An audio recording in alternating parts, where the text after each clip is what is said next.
একটা অভিনন্দন বার্তায় বাণিজ্য চুক্তি করার জন্য রাজি হয়ে গেল ডোনাল্ড ট্রাম্প।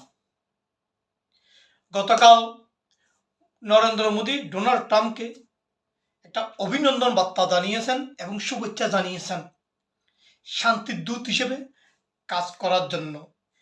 ইসরায়েল হামাস যে তাদের মধ্যে যুদ্ধবিরতি হয়েছে সেটার নেপথ্যে কাজ করেছে ডোনাল্ড ট্রাম্প।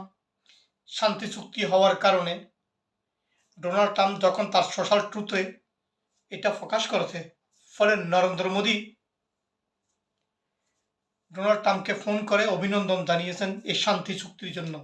তিনি একটা যুদ্ধ বন্ধ করেছেন যেখানে হানাহানি, রক্তক্ষয়ী সংঘর্ষ গাজাকে তছনছ করে দিয়েছে ইসরায়েল। সেই একটা যুদ্ধ আলাপ আলোচনার মাধ্যমে ডোনাল্ড ট্রাম্প বন্ধ করেছেন। তার জন্য নরেন্দ্র মোদী ডোনাল্ড ট্রাম্পকে অভিনন্দন জানিয়েছে। এতে ট্রাম্প বেশ খুশি হয়ে গেছে এবং চুক্তি করতেও তারা রাজি হয়েছে। কিন্তু এটা আসল ঘটনা নয়।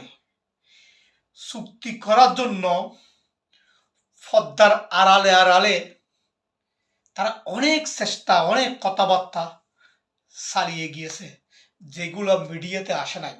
বিভিন্ন সূত্রে মারফতে আমরা জানতে পারছি। আজকে আমি সেটাই ব্যাখ্যা করব।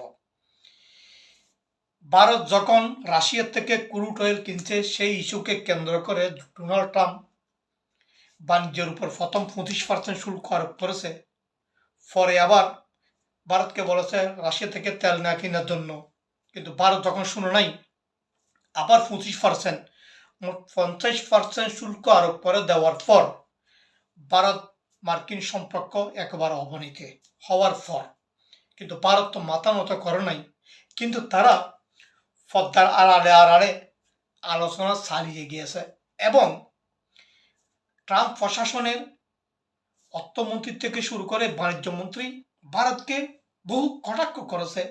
ট্রাম্পও ভারতের অর্থনীতি নিয়ে কটাক্ষ করেছে। কিন্তু তারপরও ট্রাম্পের কাছে মাথা নত করতে মোদি রাজি হয়নি। মোদি তার সিদ্ধান্তে অটল। রাশিয়া থেকে তেল কিনছে, তেল বিক্রি করছে। কিন্তু তারপরও আমেরিকা শত ট্যারিফ চাপিয়ে দেওয়ার পরও মোদি কিন্তু মাথা নত করে নাই।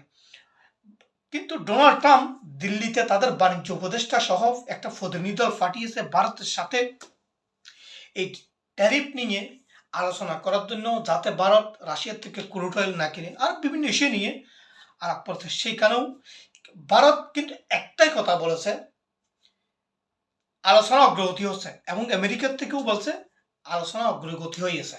তবে তারা ভিতরে কি কাজ করছে সেটা কিন্তু মিডিয়াতে আসে নাই। ফলে উভয় দেশ যখন একে অপরের প্রতি কেউ নমনীয় হতে রাজি নয়, ট্রাম্প তো 50% শুল্ক আরোপ করে ট্রাম্প তো নত হওয়ার রাজি নয়। ভারতও আমেরিকার কাছে নত হতে রাজি নয়। তাহলে দুইটাকে একটা সমঝোতায় আসতে হবে এই বাণিজ্য চুক্তি করতে হলে।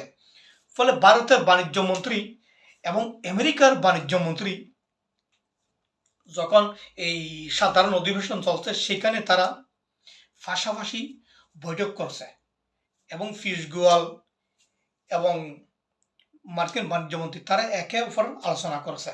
আলোচনা করার মধ্য দিয়ে তারা সমঝোতা হয়েছে এমন একটা ইঙ্গিত দিয়েছে এবং তারা বলেছে অগ্রগতি হয়েছে। অর্থাৎ দুইটি দেশের প্রতিনিধিত্বের সাথে যখন আলাপ আলোচনা হয়েছে তখন তারা বলে শুধু একটাই কথা, কূটনৈতিক সূত্রে অগ্রগতি হয়েছে। তাহলে আমরা বুঝে নিতে পারি এখানে তারা একে অপরকে ছাড় দিয়ে একটা সমঝোতার মধ্যে আসছে।